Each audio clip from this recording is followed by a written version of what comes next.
Merrimack, we meet David and Liz Wheel, who live on and operate Ravenswood, a 42,000-acre cattle property.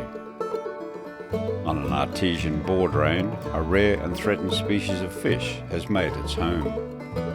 The Edgbaston goby is a small fish listed as a threatened species under Commonwealth legislation. The move to have all artesian bores capped by 2027 means the fish is in danger of losing its habitat. In a partnership with Desert Channels Queensland, the Wheel family is doing all it can to ensure the survival of this fish.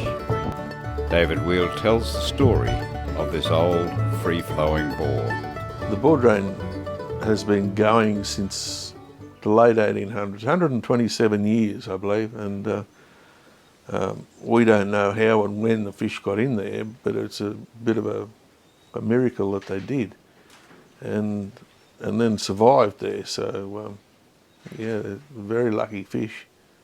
The state government declared that there should be no more open bore drains by 2027, so the bore had to be shut down, and now we're in the process of preserving some wetlands to preserve the fish. The fish exist in 2 other locations, but as far as we know, that's the only places they exist in the world. And so we're giving them the best chance we can to continue existing here. Desert Channels employed someone to check the channels and creeks and things for endangered species, and they found this one. We don't think they impose any problem or cause any problems for us. They only take a very small area, and so yeah, we're happy to have the DCQ build the wetlands. It's only a small wetlands, and keep the fish alive there. It doesn't affect the way we run the place at all.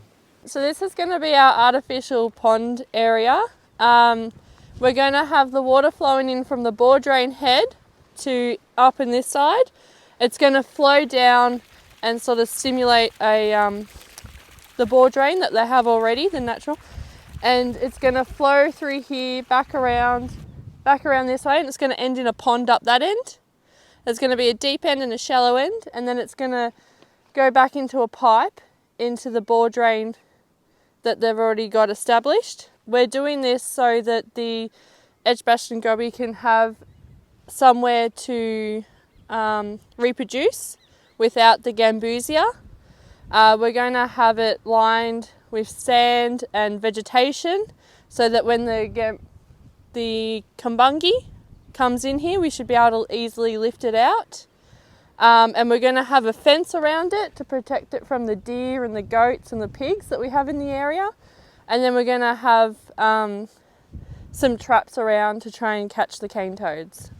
So the aim of the project is to have landholder-based management of assets, whether it be an endangered species or something like a wetland or springs that are emerging. It's been on this land for a while. They've managed it for a long time, and we just want landholders to feel comfortable, give them skills and knowledge and help them to be able to manage this without interference. When they first told us there was an endangered species here, we were a little bit concerned.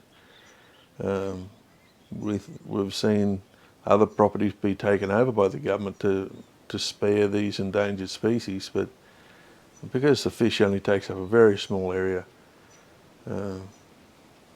yeah, we don't see any threat to our business at all. We run about 3,000 litre cattle on 2 properties, and we only save weaners. We don't grow anything out. We're not big enough we don't own enough land to really start producing bullocks or anything like that, so we find it a far better deal selling weaners, and so that's how we operate our business. To begin with, my brother is a well borer, and he was offered the job by Adani, the mining company, to find flowing bores that could be capped so that they could have water credits for themselves. And Brett approached us, and of course we've gone into an agreement with Adani. They've given us all the water we can use, domestic and stock water.